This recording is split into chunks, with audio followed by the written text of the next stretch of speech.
Hello, and welcome to this week's episode of the Energy Central Power Perspectives podcast, the show that brings leading minds to discuss the latest challenges and trends transforming and modernizing the energy systems and the utility industry of the future.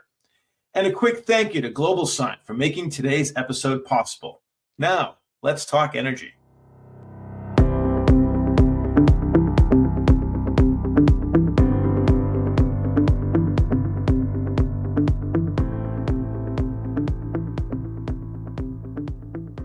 I'm Jason Price, Energy Central podcast host and director with West Monroe, coming to you from New York City. And with me, as always, from Orlando, Florida, is Energy Central producer and community manager, Matt Chester. Matt, before we bring in today's guest, you did some digging around on North American Energy Standards Board, or NAESB, specifically the important work around PKI standards development coming out of the NAESB Cybersecurity Subcommittee. So set the groundwork by giving us a primer on NAESB and PKI. Happy to, Jason. So I've come across the NAESB discussions on Energy Central in the past, but truthfully, I had never done a deep dive. And so what I learned ahead of this podcast was quite interesting.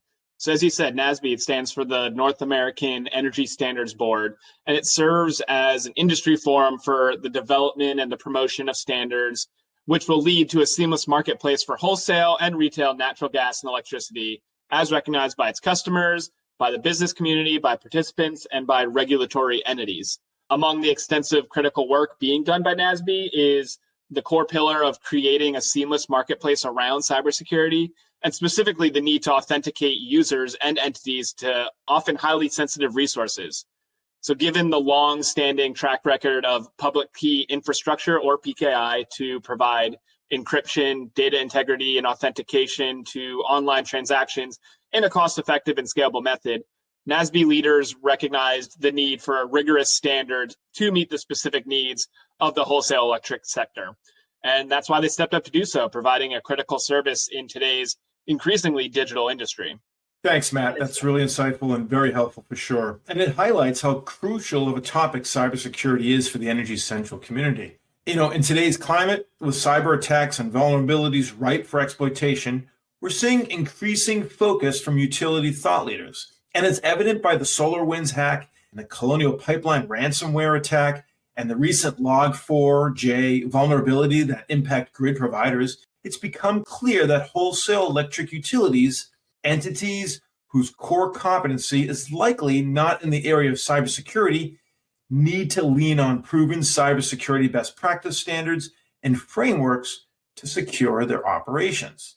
As the grid modernizes and more data resides outside the traditional protected perimeter, this need has only exacerbated. So to help guide us through this technical conversation, we're joined by Lila Kee. Lila is the Chief Product Officer at GlobalSign, and where she's helped numerous utility stakeholders embrace these necessary frameworks, as well as spend a number of years as a member of NAESB herself, even a few years as a board member. So she knows all the ins and outs, and we're excited to hear what she has to share with us to get us up to speed. Lila Kee, welcome to today's episode of Energy Central's Power Perspectives podcast.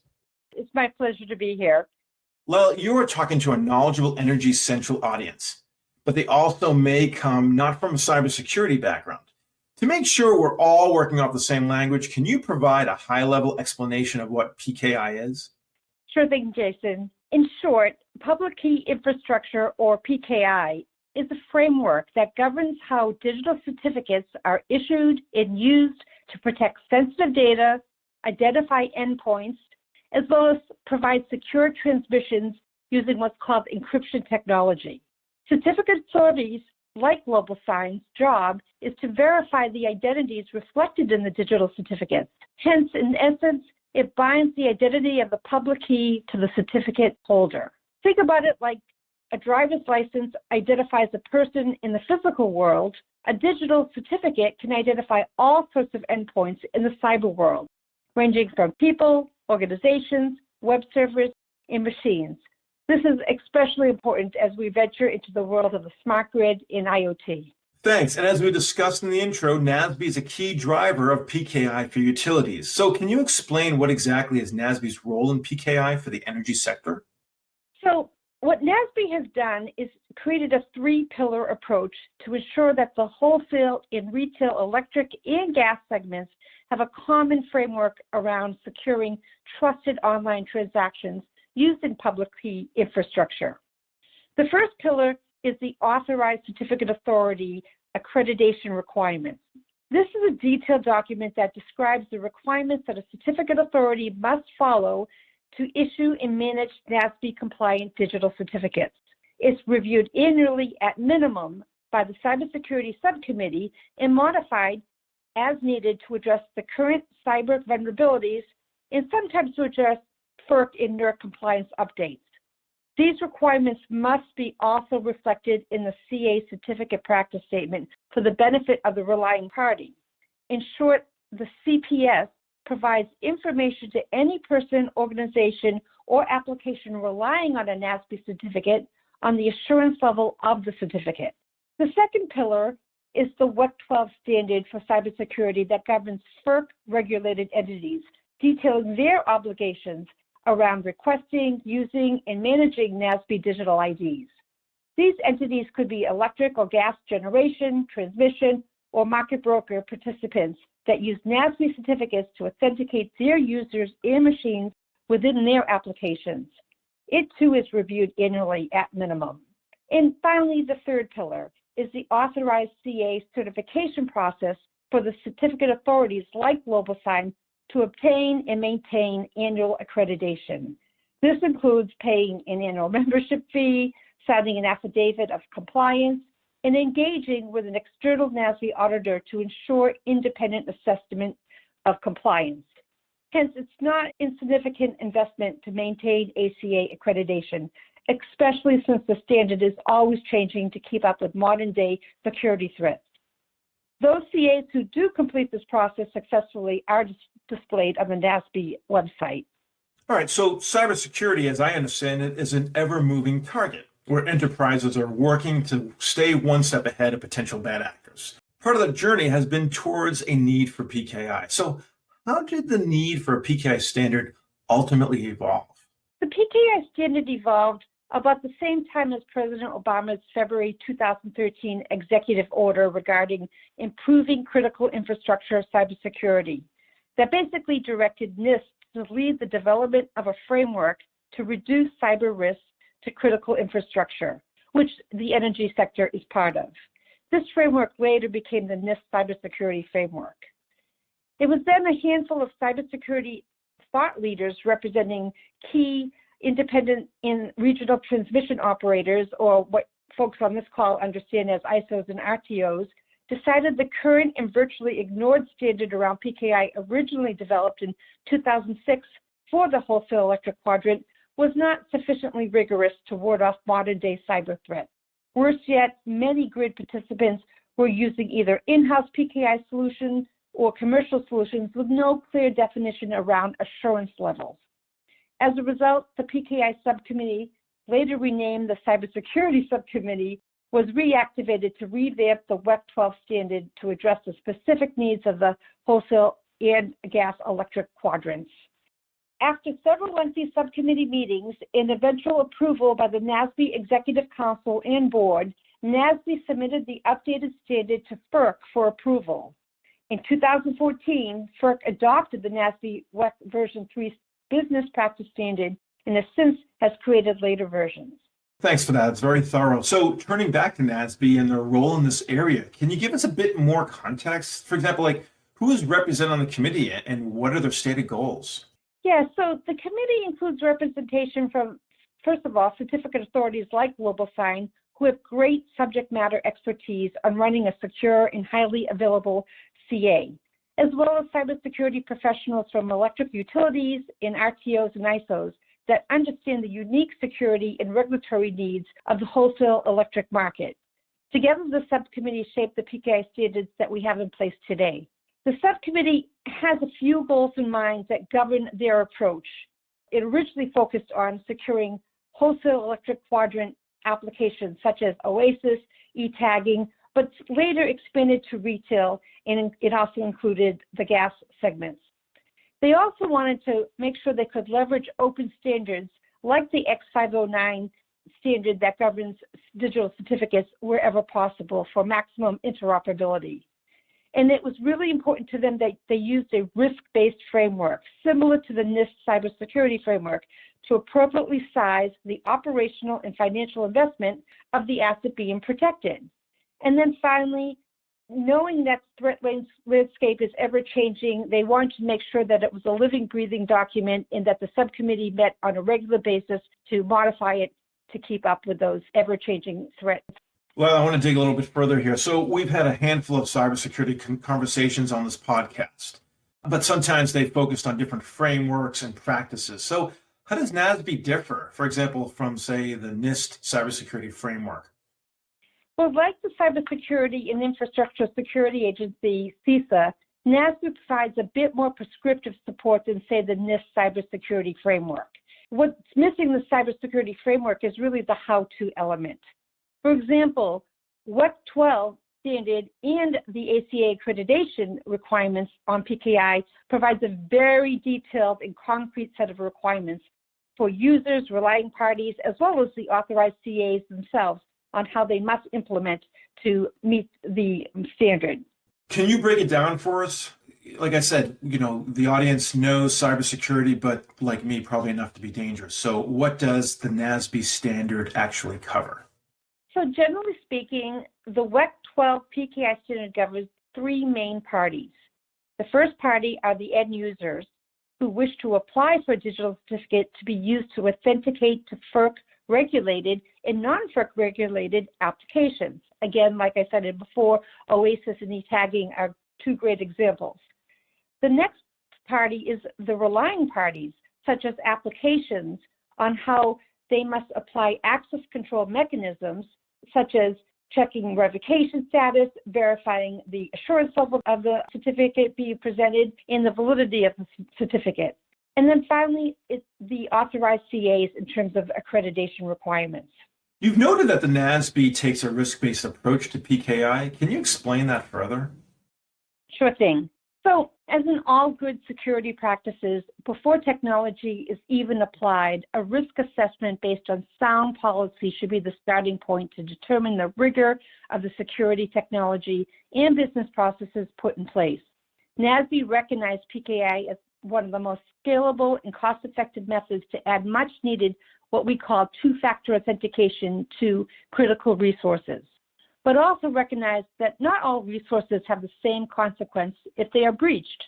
Therefore, the Cybersecurity Subcommittee took a page out of NIST and classified the requirements into four main assurance levels.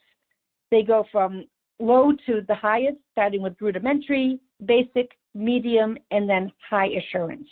Okay, great. So why don't we move now from the theoretical to the practice? At the end of the day, it's all about what is in practice. So can you describe for our audience a key use case that NAESB certificates are used for? Yeah, so although the NAESB standard supports a variety of use cases that can support authentication, encryption, secure email, code signing, just name a few, the majority of NAESB certificates in the field today are used for strong authentication of users in systems to applications such as OASIS and e-tagging. In the case of OASIS and e-tagging, FERC's NOPRA around the inclusion of the NAESB business standard, including WEC12, has required NAESB certificates to be used. However, some ISOs and RTOs are using NAESB certificates as just best practice for market participants to securely access their market portals. I know that there are commercial CA PKIs, but how does that differ from the NAESB PKI standard?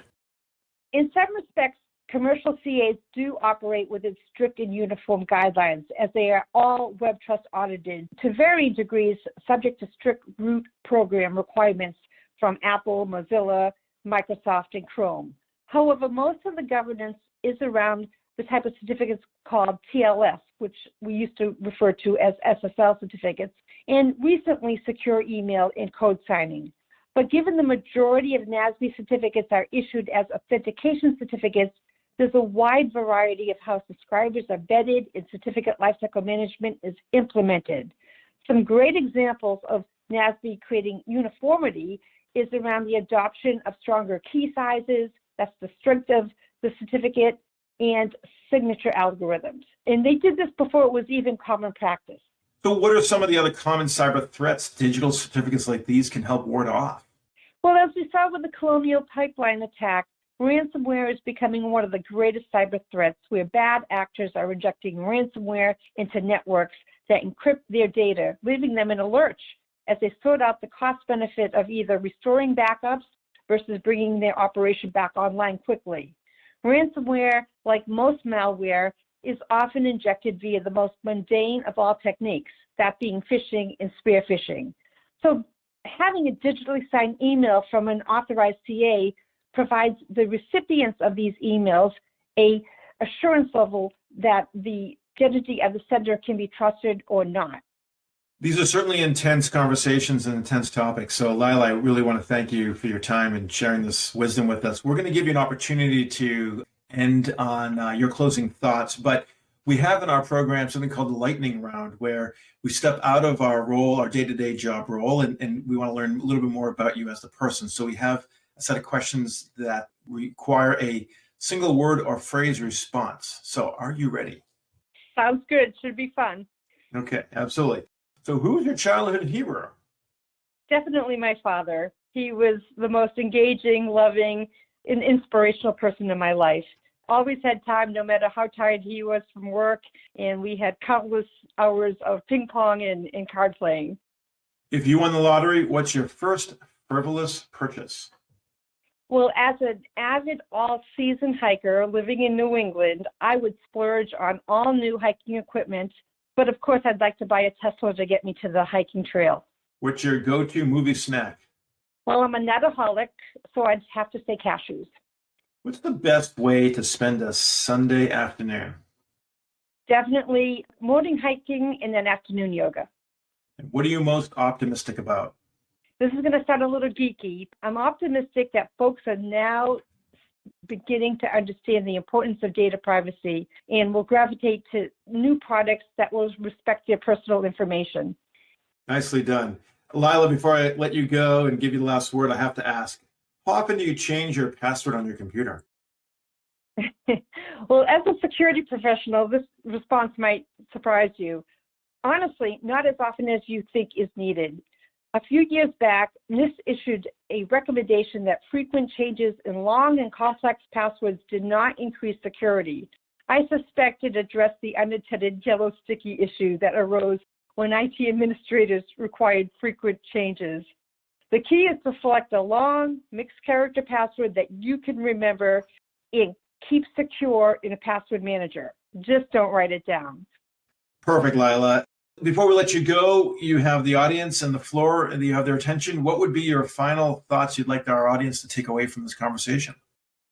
My parting thoughts are grid providers should take full advantage of government and industry cybersecurity resources such as NAESB in the Cybersecurity Infrastructure Security Agency, otherwise known as CISA. In the case of CISA, this agency is superbly equipped to assist grid providers on how to safeguard their cyber assets, including how to deal with real-time threats. This is especially important considering the heightened level of cyber threats facing our nation stemming from the Russian-Ukraine conflict.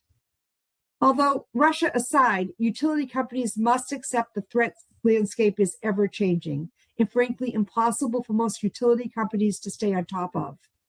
Leveraging the resources of NAESB and CISA allows CISOs, CTOs, and CIOs much needed support in the area that frankly is not their core competency. In short, implementing cyber defenses is a never one and done, but instead an ongoing act of diligence around defense hardening.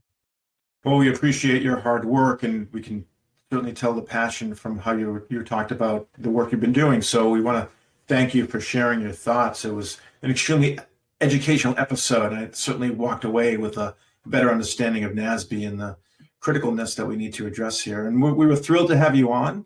And we certainly want to bring you back at a future date to learn more about any of the developments going on in the marketplace and how NAESB is helping people wade through that. But for now, we want to thank you for your insights and look forward to our members in the community who want to continue the conversation with Lila. You certainly can do that on our platform, energycentral.com. Thank you so much, Lila, for joining us today. Thank you, Jason. It was my pleasure.